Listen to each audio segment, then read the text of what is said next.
Hi, my name is Robinson, and today we'll be looking at just some support and resistance lines and how to tell when the market's overextended. And these are basic things that any trader can do, or someone brand new trying to understand the markets and trying to understand where do you fit in to the whole pattern trading, day trading, or even if you're long-term trading, because you don't necessarily have to day trade, but it's always great to be able to understand patterns as they develop. So an easy way of doing that is being able to tell when there's key support and resistance or when something's overextended. So on this chart here in front of you, I have four different time frames of the same symbol. So this is a chart of Amazon, but I have a daily chart, a 15-minute chart, a 5-minute chart, and a 1-minute chart. And if you're new to trading, each bar on here takes 1 minute to make. Each bar on here will take 5 minutes to make. The red bars represent the price going down. The green bars represent the price going up. So just something to try to pay attention to when you just start out trading. Always try to recognize at the top level or the lowest level, right? If you can identify the top level or the lowest level whenever you start trading and looking at any kind of chart, it'll help you determine where the support and resistance is. For us here, that would be the top here and also the bottom there. We could say that's our main line of support and resistance, right? So if you were to go here and put something on your charts, you could put, say, hey, that at the top is going to be our resistance, right? If the price comes up against this, it's resisting this, so it has to break through this. Down here, we'll say this is our support line. And that's how you would pretty much put your support and resistance line on anything. So let me try to blow up this chart, see if we can get a better angle of this real quick so we can all see it.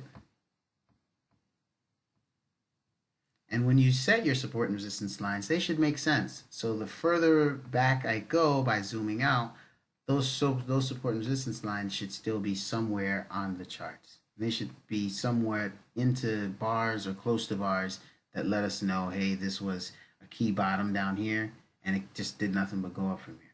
Or this was a key top right here because it's come back into this again and now it's over here again.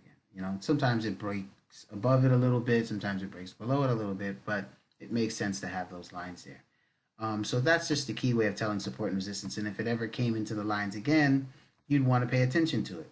So if it comes down into this line at some point or goes up into this line at another point, then it'd be a key time to either buy or sell or just look at the past history and see, you know, what do you want to do when it gets to that point. So that's just support and resistance in a nutshell. I'll show you it here on a few other charts. So let's go to Facebook real quick. And the same thing will come in. You get your support and resistance line tool, and then you just minus out once or twice, and you just kind of want to see where the main points of turning, where the main turning points were, right? So you could say here was a main turning point. Once the market came into here, it came back into here again, there was no bounce. It just kept on, it broke down and just kept on going down. And this is if you can't read patterns and all the other things that are inside of here that are actually happening. I don't want to get into that right now because I don't want to make this more complicated than it needs to be. So you would just come here and you'd set all your support and resistance lines at key levels where the market broke above and broke beneath, or where do you think it might come back down to. And if you're new to trading, you could just simply watch this. And as it comes into your line, pay attention more because there's might be something that might happen as it goes further and further away from it. It's probably a time that you probably don't want to be trading, like right here. This is kind of in the middle of no man's land. You don't want to trade this unless you have experience. And you can say to yourself, okay, well, this came down here for the first leg here, pulled back, came back down here again, pulled back, came down again, and couldn't do a long candle anymore. Complete reversal, erases that whole red candle in front of it, and then we start heading the other way. And if you really think about it, this is somewhat, if it keeps going back up, could be an entire V bottom down here and goes all the way back up to this top. But if you're new to trading, you don't, that's a whole other thing, that's so very, very complicated. And you don't need to do all of that right now. It's just best to be able to identify support and resistance whenever you see it, right? So we'll go look at one more symbol. And it doesn't matter what you apply this to. I'm looking at this in the stock market right now, but you could apply this to almost anything, right? You could apply this to trading futures. You could apply it to trading stocks. You could apply it to trading whatever you can think of. You know, some trade forex, whatever you decide you want to trade, you can apply it to anything. So let's just let's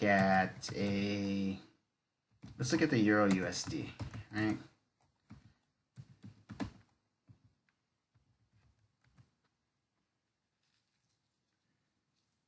So Euro USD, if we look at this, the same thing applies, where we can just kind of zoom out a little bit, look at the whole entire chart. What was the main point?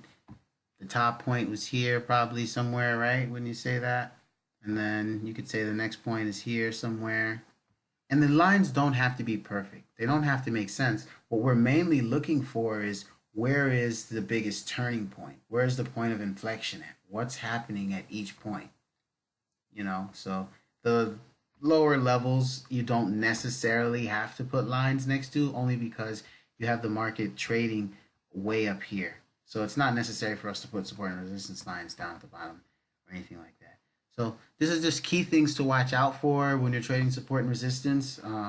I would talk about overextended markets, but I think support and resistance, if you're brand new, is something you should really, really master.